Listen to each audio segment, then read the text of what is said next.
I'm freezing, but that might not be for long. Brianna and Serena investigate global warming.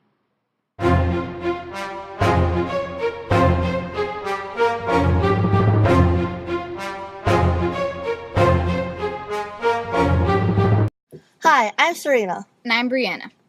We are here to tell you about global warming. Hey Serena, what is global warming? Well, global warming is an increase in the world's average temperature, possibly caused in part by fossil fuel. And all this affects an ecosystem, right? So what is an ecosystem? That's right, it does connect to an ecosystem, but it means a living population in that area along with non-living parts of the environment. How does global warming affect the ecosystem? Well, the oil spill are parts of global warming. So all of the animals that live in the sea get affected by spills. Also, when people cut down trees, the animals that live in the forest lose their homes and sometimes their families too. Because of the population can grow smaller because the animals die from the trees falling. Is there something called the greenhouse? What does the greenhouse do for the earth? Well, Serena, the greenhouse helps the earth stay at a reasonable temperature so we don't get fried because it protects us from the hot sun. It helps the animals too. How does global warming affect us? Global warming is a term used to describe a gradual increase in the Earth's average ground and atmosphere temperatures in the whole world. I get it now. Didn't you say it affects animals too? Yes. How? Global warming can affect both humans and animals because the sun sometimes gets too hot and it affects the ozone layer, which makes things way too hot. For instance, animals in the desert won't be able to survive without water. Well, now I get it. Me too.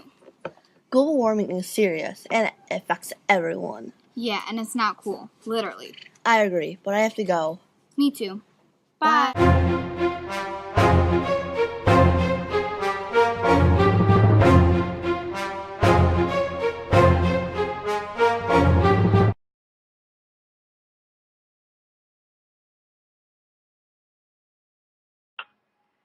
Ew! Pollution is all around us. I know some real pigs, but this is too much. How can we be so dirty, so careless with our good Mother Earth? Ashley and Lily report on pollution. I've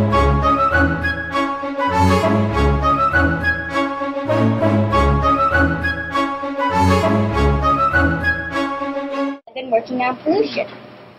We would like to share our info with you. Info, information. Okay. What are the types of pollution? There is air pollution caused by acid rain, ash, factory smoke, and oil chemicals. There is also water pollution. This is when garbage gets in water. Got it.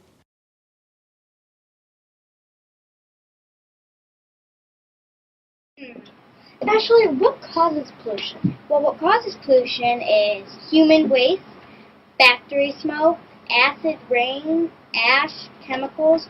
Motor oil is an example. It's got chemicals in it. Let's take a look at pollution. The graph that's going to be shown in a minute is from the years 1970 to 2009, and that is the rate of pollution. So what's next? Actually, I would like to introduce Aaron and Haley. They're going to talk to us about acid rain, which is a type of pollution. Hello, Aaron. Hi, Lily. Hello, Haley. Hello. We would like to ask you guys some questions.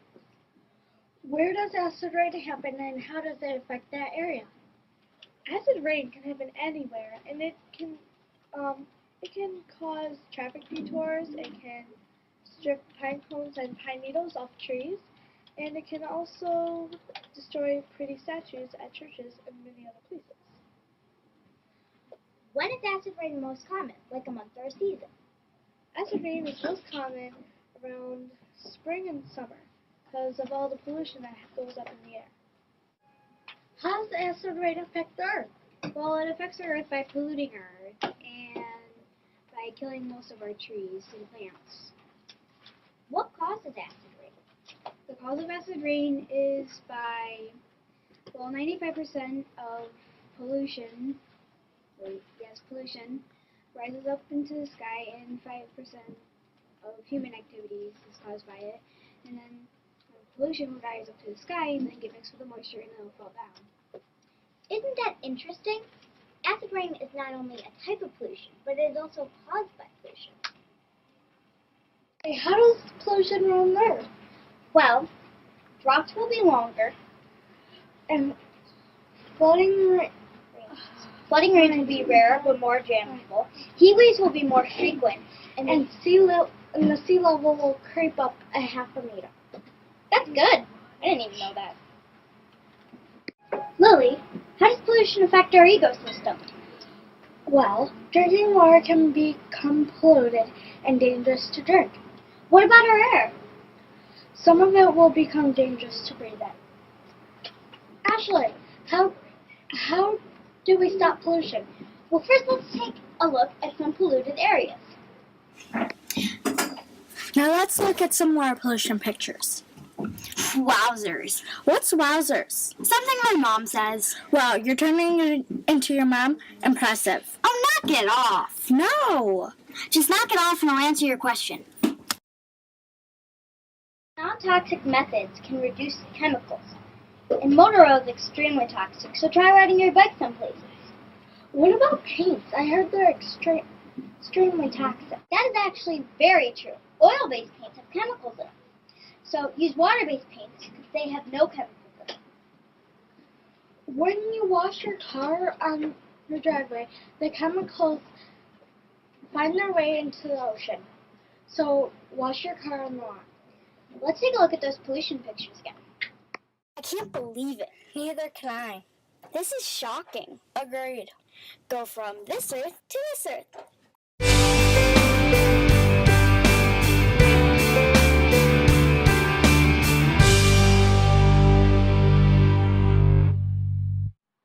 Can you see me? Am I blending in? Jarek, Aiden, and Nick are going to talk about animal adaptation.